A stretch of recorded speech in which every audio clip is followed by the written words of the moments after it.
Rapaziada, já faz um tempo que o Boca Juniors vem ficando um pouco estranho. O futebol argentino em si, mas eu acho que o Boca Juniors é um dos casos que tá realmente mais complicado dos grandes, tá ligado? Por isso o canal Rinchada lançou esse vídeo aqui, como o Boca Juniors virou uma piada na América do Sul. Então, acabou o respeito pelo Boca Juniors, que a gente tem há muito tempo aqui por causa do futebol sul-americano? Não sei. O Boca é uma equipe... Você vai falar, vai respeitar o Boca? Não respeito, cara. Nos últimos anos, se tem um clube de graça? que não tem feito jus ao seu nome aqui no nosso quintal, é o Boca Juniors. Mas é verdade. Dono de 6 Libertadores, esse parece ser o único motivo de esperança de dias melhores para um dos maiores clubes aqui da América do Sul. Só Libertadores mesmo. Desde 2020, algo que antes parecia muito mais difícil de acontecer lá no começo do século tem se tornado recorrente. Eliminações vexatórias na Libertadores, e em sua maioria para clubes brasileiros. Não conseguiu nem classificar para Libertadores dessa Sem contar um empate contra o Auckland City no Mundial e uma amarga eliminação na pré-Libertadores desse ano. Isso é bizarro, né, mano? Auckland City. Vocês viram lá o que aconteceu com o Auckland City lá? Descarga no gol! Partiu! Defendeu! Descarga! Força. E o Boca Juniors está eliminado da Libertadores da América dentro da Bombonera! Mas por trás de tudo isso, existe um Uai, não era personagem o inferno jogar na Bomboneira? que se tornou bastante controverso Argentino triste ou feliz. Nossa, que barulhão de carro. nos últimos anos, e que divide opiniões entre a torcida do Boca. E não tô falando de qualquer um, mas Pô, mano, do maior balancei o vídeo ídolo direito do aí, clube. cara. Deixa tudo na faixa de áudio ali bem parecida pra gente não precisar ficar tchup no áudio, no E vídeo. que talvez seja idolatrado até mais que o Maradona, Juan Román Riquelme. Apesar da idolatria dos chineses com a lenda do futebol argentino, ela não Chineses? Apesar da idolatria dos chineses com a lenda do futebol argentino, ela não se reflete fora das quatro linhas. Mesmo levando o clube a 3 títulos continentais como jogador, e muitas dessas vezes sendo o bicho-papão dos brasileiros, há alguns anos ele entrou na política do Boca Juniors, e não demorou muito para ser eleito presidente em uma das maiores eleições da história do futebol.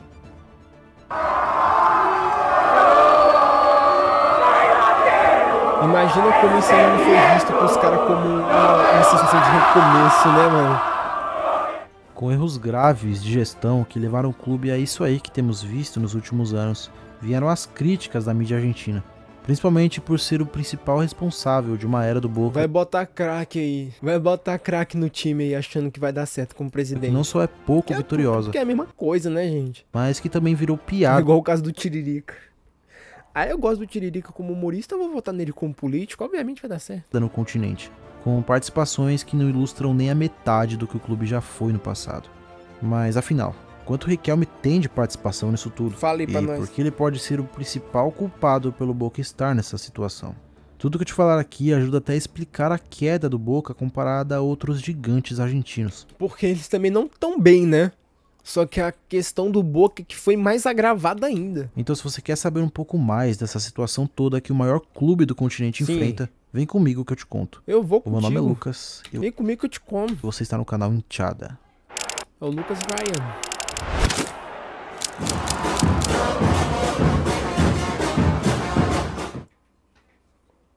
Como ele foi eleito e a guerra contra Macri. A carreira do Riquelme como dirigente é muito mais recente do que você imagina.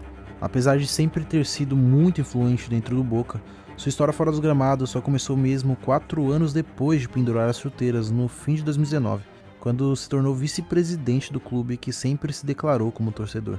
Como o maior 4 anos o moleque ficou acabado desse jeito assim. jogador do clube e com muita influência nos bastidores, ele era uma esperança no meio do caos que o Boca vivia dentro de campo e fora dele. Imagina, Não né, só mano? por ter sido símbolo de uma era vitoriosa, mas pela paixão pelo Boca que eu acompanhava desde criança. E o que reforçou ainda mais esse voto de confiança nele foi a presença de um outro personagem na Quem? eleição que o definiu como presidente. No fim de 2023, um mês depois de ter jogado a final da Libertadores contra o Fluminense, o Boca vivia um momento de eleições para decidir o seu novo presidente. A votação aconteceu depois de brigas judiciais entre os dois lados mais envolvidos nessa história. De um lado, o Riquelme lutava contra a oposição, que tinha Maurício Macri, ex-presidente da Argentina e do Boca, como candidato a vice-presidente do clube. Uai, caralho.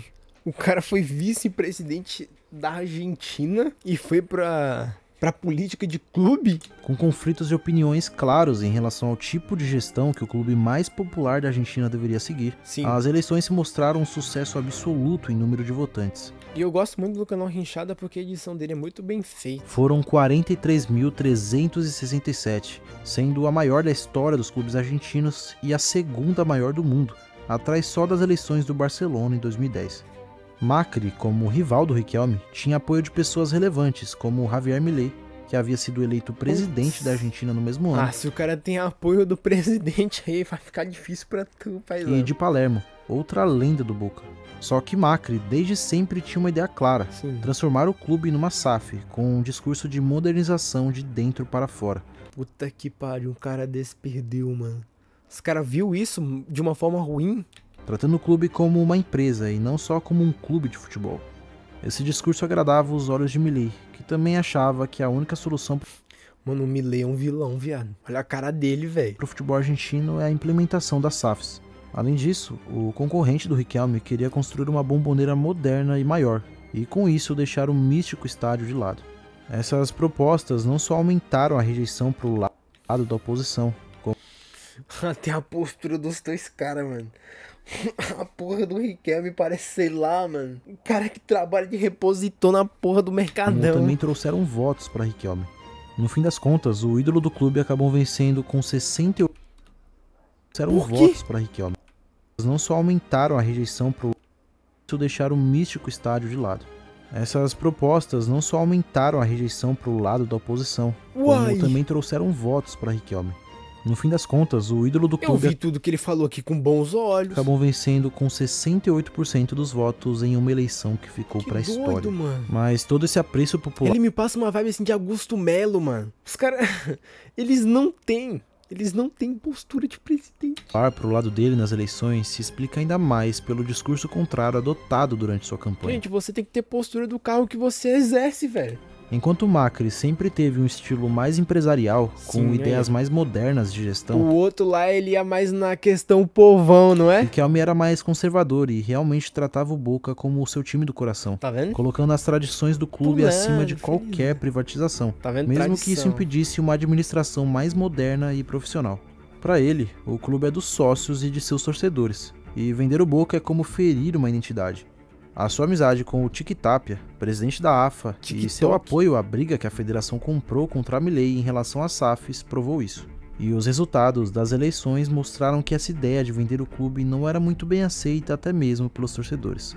Sua ideologia de trabalho ficou bem clara. Vai. John Textor chegou no Botafogo como SAF. É o que aconteceu com o Botafogo. Vai vendo o SAF como uma coisa ruim. Porra, o time dos caras indo mal, mano. Aí, porra, transformar um clube em SAF é dinheiro, pô. Dinheiro. Qual que é o sentido dos caras achar isso ruim, velho? Antes mesmo Um exemplo, se os caras chegam e falam que o Palmeiras vai virar SAF, tudo bem, eu vou ficar puto. Porra, o Palmeiras já tá mó bem, tá ligado? Financeiramente vai virar SAF pra quê?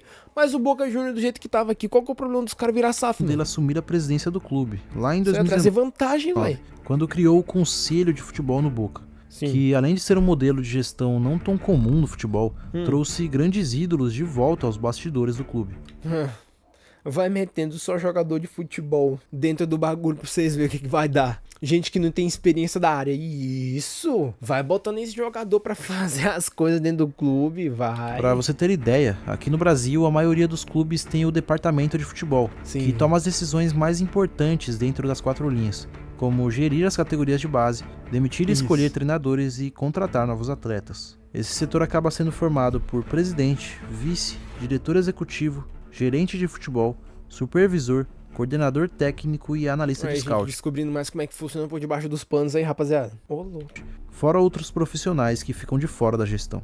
E a criação desse conselho foi baseada na seguinte ideia: só quem entende e já viveu de perto a vida de jogador do Boca pode tomar as decisões que impactam no futebol do clube. Isso aí é um tipo de coisa que quando sai na mídia, tá ligado? Realmente gera animação. Você pensa, não, a gente vai botar os caras aqui porque eles entendem sobre o Boca, eles amam o Boca, tá ligado? Nós vai tratar muito bem o Boca. Mas o que adianta os caras amar o Boca se eles não entendem do que eles estão fazendo, velho? E as escolhas dos nomes para esse setor mostram isso.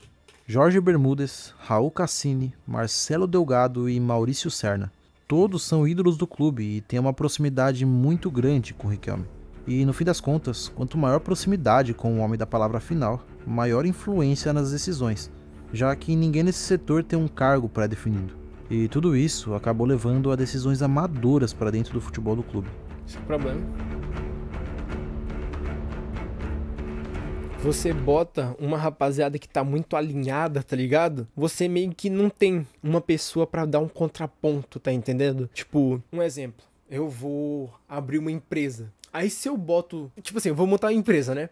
Se eu vou começar a fazer uma empresa e todas as pessoas que estão envolvidas comigo estão realmente extremamente alinhadas comigo, pra eu levar essas pessoas pro posto é daqui pra ali, tá ligado? Porque a gente pode estar pensando num bagulho mó nada a ver, que não tem futuro nenhum, mas como a gente tá todo mundo alinhado, tá nós tudo achando que a gente tá fazendo a coisa mais foda do mundo. Tipo, mano, em tudo nessa vida a gente precisa de uma pessoa de fora, tá ligado? A gente precisa de pessoas que realmente entendem e pessoas pra realmente dar um ponto de vista diferente pra gente realmente acordar e pensar que, mano, as coisas que a gente tá fazendo não é certo, tá ligado? A gestão dele dentro do Boca Juniors tem sido marcada por ser quase que silenciosa, com poucas aparições pra imprensa, dando preferência aos canais oficiais do clube como forma de fugir das críticas. E isso contrasta com o jeito que ele lida internamente, com o contato direto com os jogadores dentro do vestiário e nos treinos. Desde que chegou ao comando, ele contratou jogadores com idades mais avançadas, como o Ander Herrera e Cavani, e ao mesmo tempo viu de perto saídas conturbadas de jogadores mais jovens, como o McAllister, que acabou despertando na Europa tempos depois. Na maioria das vezes, essas saídas foram por um valor bem abaixo. Além de contratações que vendeu uma McAllister barato, véi. Questionáveis e trocas constantes no comando técnico, o clube perdeu jogadores muito importantes nos últimos anos, inclusive para o futebol brasileiro. Paul Fernandes no Fortaleza, Rossi no Flamengo e Pavão, que reforçou o Atlético Mineiro, são só alguns exemplos. Resultado esportivo, né? Vamos ver o que realmente importa, né? O resultado no futebol. No aspecto esportivo, o que tem de bom para a torcida comemorar é no cenário nacional, já que na sua gestão foram 6 títulos dentro da Argentina, mas no cenário internacional, que era o que realmente fazia do Boca um time a ser batido, a realidade é outra. Foram inúmeras campanhas questionáveis, e até mesmo depois de chegar na final da Liberta em 2023, durante a campanha não tinha nenhum jogo de brilhar os olhos. De 2020 a... Pior que esse Corinthians do Roger Guedes era bonzinho, né, mano? Porra... Eu acho que depois que o Roger Guedes saiu do Corinthians que as coisas realmente começaram a dar errado. Em 2025, o clube acumulou uma série de eliminações. Em 2020 foi eliminado para o Santos, em 21 eliminado para o Atlético, em 22 para o Corinthians, em 23 perdeu a final para o Fluminense. Esse vagabundo ainda conseguiu eliminar o Palmeiras ainda. Em 24 nem se classificou através do Campeonato Argentino e em 2025 eliminado na pré-Libertadores para o Aliança Lima. 3 meses depois dessa eliminação na pré, o Boca vinha de uma derrota no clássico argentino contra o River e precisava vencer o Lanús se quisesse passar de fase no campeonato argentino. Tudo isso em meio a manchetes negativas e duras críticas ao atual comando, ocasionadas pela má fase. No fim das contas, o Boca acabou levando a vitória nos pênaltis, mas o que realmente marcou foram os gritos e xingamentos contra Riquelme.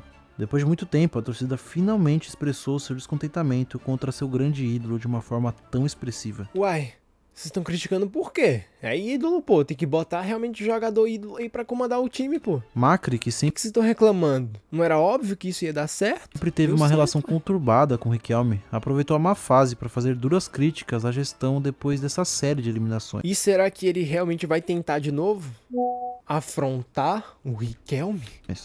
Em um programa de TV argentino, ele disse que o ídolo chinês se coloca acima do Boca e que ele faz o que quer, obviamente fazendo referência às decisões que ficam concentradas todas no Riquelme.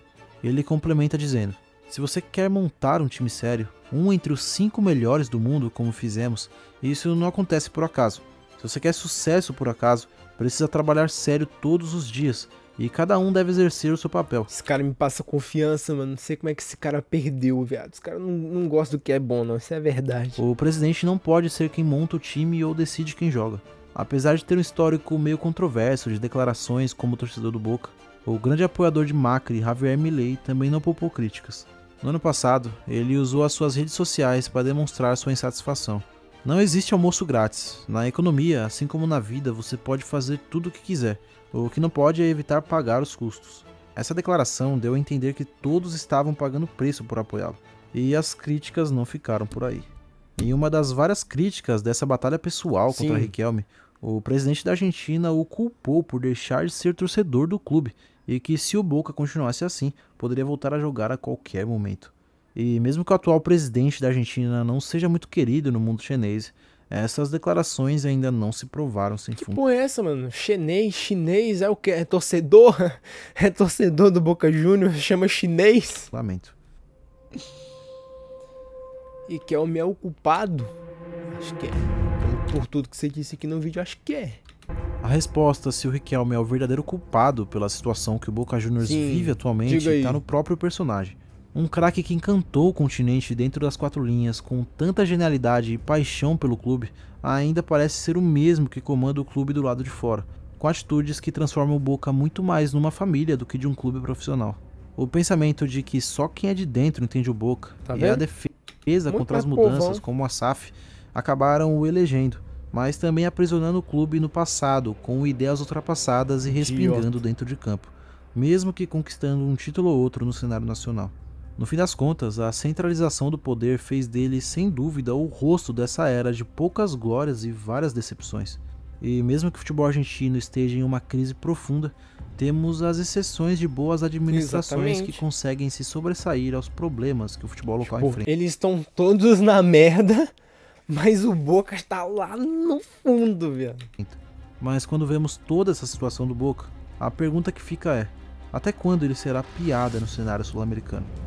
Até eles tomarem vergonha na cara e esse Riquelme for mandado embora. Eu realmente não entendia muito bem sobre essa questão que tava acontecendo lá no Boca Juniors, tá ligado? Muito menos conhecer esse Riquelme. Mas eu vou agradecer o moleque aqui do canal Rinchado, né? Que eu esqueci o nome dele aqui já. Que de novo, vídeo muito bom. Assim como ele também tá começando, né, a jornada dele no YouTube. E, mano, você já tá na minha frente já. Essa edição é muito melhor que a minha. Ele também tem uma frequência melhor que a minha. Ele tem temas melhores. Mas, tipo assim, realmente como thumb maker, tá ligado? Que essa é a minha especialidade. Eu já trabalhei um tempinho aí como thumb maker, tá ligado? Eu queria realmente deixar uma dica pra você, mano, de você realmente focar mais nas thumbnails, tá ligado? Que tipo assim, como eu falei aqui no decorrer do vídeo, seus vídeos são muito bem trabalhados, muito bem editados, você narra também muito bem. Tipo, eu poderia dizer um pouco sobre o jeito que você narra, né, mas é um jeito mais neutro, né? Muita gente narra assim, inclusive o Gustavo Marques, tá ligado? Então tá totalmente de boa o jeito que você narra. Mas tipo assim, não adianta nada você fazer um vídeo extremamente bem trabalhado se sua thumbnail não é muito bem chamativa, tá ligado?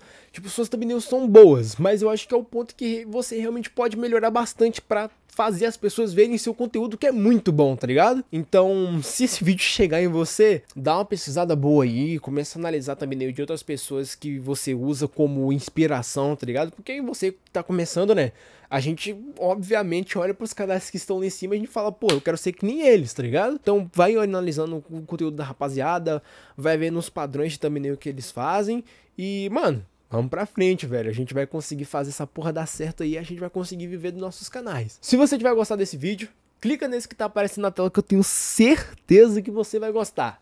No mais, é o de sempre. Tchau!